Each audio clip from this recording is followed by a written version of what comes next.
Hi, my name is Ray Rana. I'm a doctoral student at Marymount University. Today, I will be discussing thought papers on dissertation deconstruction. The class is DBA 800, Beginning Applied Research in Business Intelligence.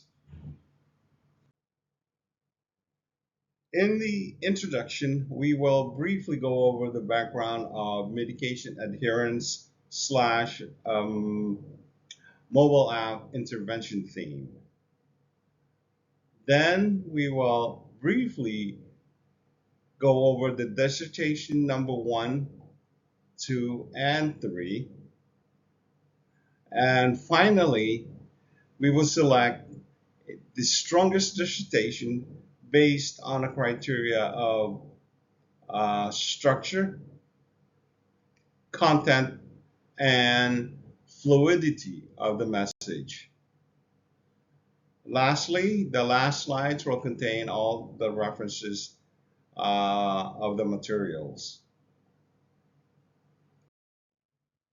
So the burning question that you might be asking is why are we doing this? Well, according to Tusani and Siegel 2022, in the United States, over 1.2 million reported cases of patients being harmed under the banner of medical errors annually. In 2010, the first research paper evaluated the efficacy of mobile technology in reducing medication errors. And according to World Health Organization, failure to take prescribed medications for chronic diseases is a massive worldwide problem.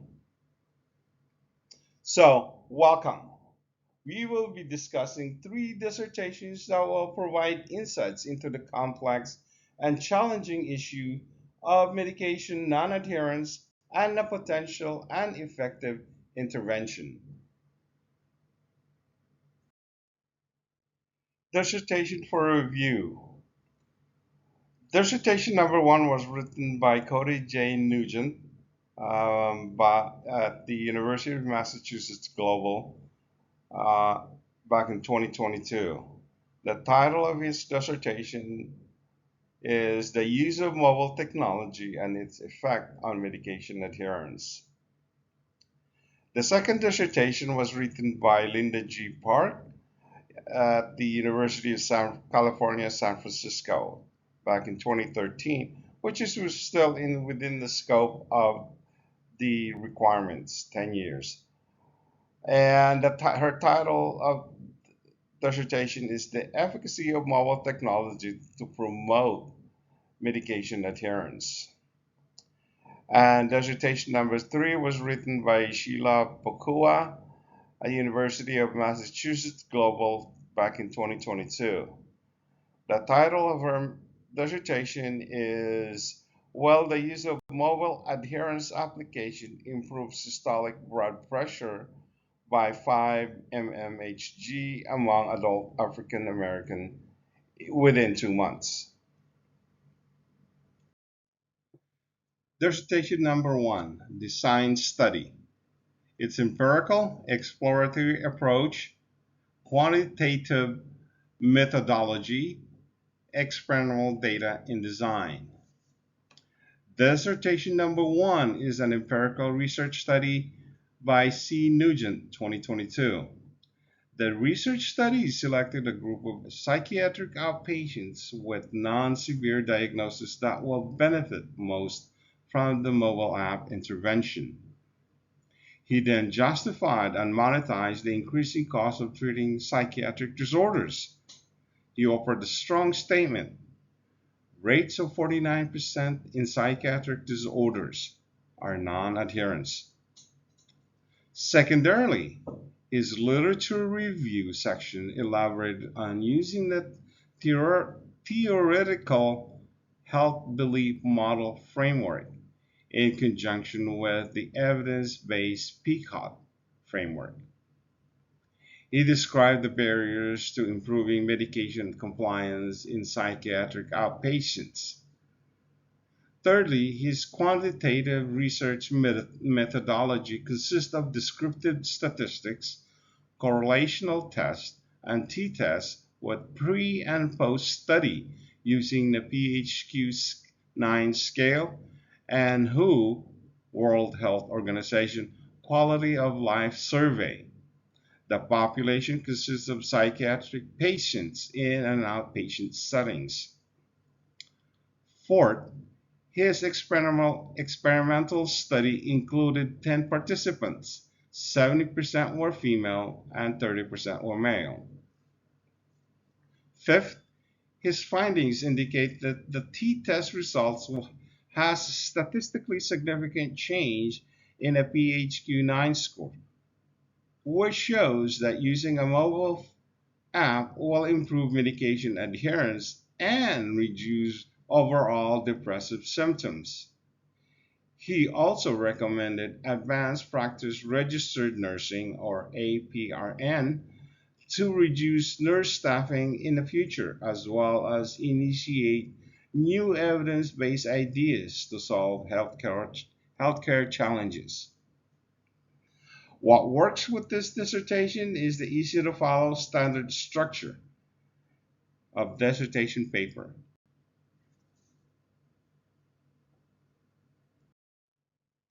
Dissertation number two. It's the design study is conceptual, exploratory approach, quanti- qualitative in methodology, archival data with randomized control trial in design. Dissertation number two is a conceptual research study by L. Park. The research study selected a group of coronary heart disease or CHD patient participants. She then quantified the prevalence of CHD and the number of lives it claims. She firmly stated, in the United States, someone dies approximately every minute from coronary event, while an individual experiences a coronary event approximately every 34 seconds. Secondarily, her literature review section elaborated on existing research archival and topics related to SMS messages, efficacy, message content, cost and resources, and generalizability. She has a fascinating insights into effective text messaging. Her finding indicates that the more engaging the non-repetitive message, the better the medication adherence. Additionally, Park cited positive effects on medication adherence if it is tailored or personalized SMS messages. Thirdly, a randomized control trial or RCT, a dimension of quantitative research methodology, was used in this study. Consequently, she extensively explained the sources and definitions of self-efficacy theory or SET and how SET is derived from social cognitive theory, which is SCT. She was priming SET and mobile phone technologies to support her research to increase medication adherence. Fourth, her 29 archival selected studies used SMS as the primary intervention. The critical insight, tailored or personalized messages showed a positive change from 74.7 at baseline to 93.1 at 24 weeks. A participant's acceptance and satisfaction evaluation reported as high as 80% in receiving SMS for health management purposes. Fifth, her finding indicates that text messaging intervention increases adherence in patients with CHD. However, what did not work with this dissertation was the non-standard structure of the dissertation paper. Consequently, it is a challenge to follow and understand the message. Finally, we are on the third and last dissertation paper. The design study is empirical, confirmatory in approach, and quantitative in data design. Dissertation number three is an empirical research study by S. Pakoa 2022. The research study selected a group of African American participants with antihypertensive noncompliance. She then quantified the prevalence of antihypertensive noncompliance and offered MIDI-safe application intervention to reduce systolic pressure by 5 mmHg or millimeters of mercury to achieve blood pressure control. Her finding also estimated that about 1.28 billion people live with hypertension worldwide, while in the United States, heart disease is the number one leading cause of death, 659,041 annually. More importantly, she describes the economic price tag of medication non-compliance to $100 billion a year in medical costs. Secondarily, her literature review synthesis elaborated that mobile phone apps can be very effective in patients' self-efficacy, which result in medication adherence.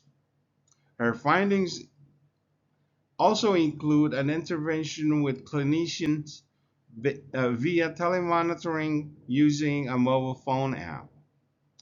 Telemonitoring is particularly useful for patients in rural areas and time simply with time constraints.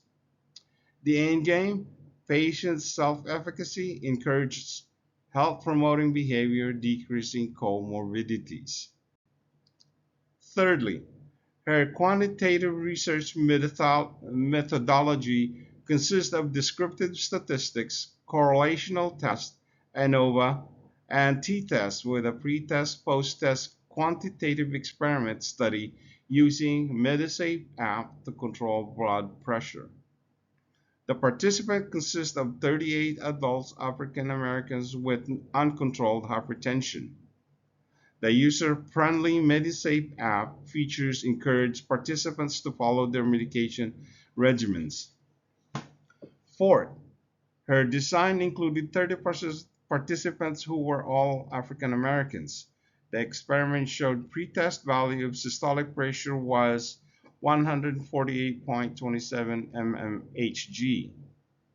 After the intervention, the post-test systolic pressure value dropped 142.30 mmHg, a difference of 5.97 mmHg. Fifth, Pakoa's insightful yet controversial findings stated this could mean that marriages are potential causes of hypertension among African Americans. Similarly, her study resulted in evidence-based research that mobile phone app reduced systolic blood pressure by 5 mmHg among adult African Americans in 2 months. Furthermore, she is advocating the role of advanced practice registered nurse practitioner or APRN to help empower patients' self-efficacy and reduce the economic burden due to medication non-adherence. What worked with this dissertation is the standard structure of the dissertation paper. Consequently, it is easy to follow.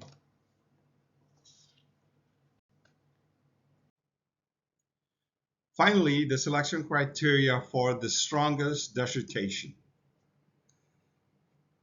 All three dissertations were good and focused on improving medication adherence through mobile app interventions. Their research showed that mobile apps can help people stick to their medication routine and lower the risk of morbidity and mortality.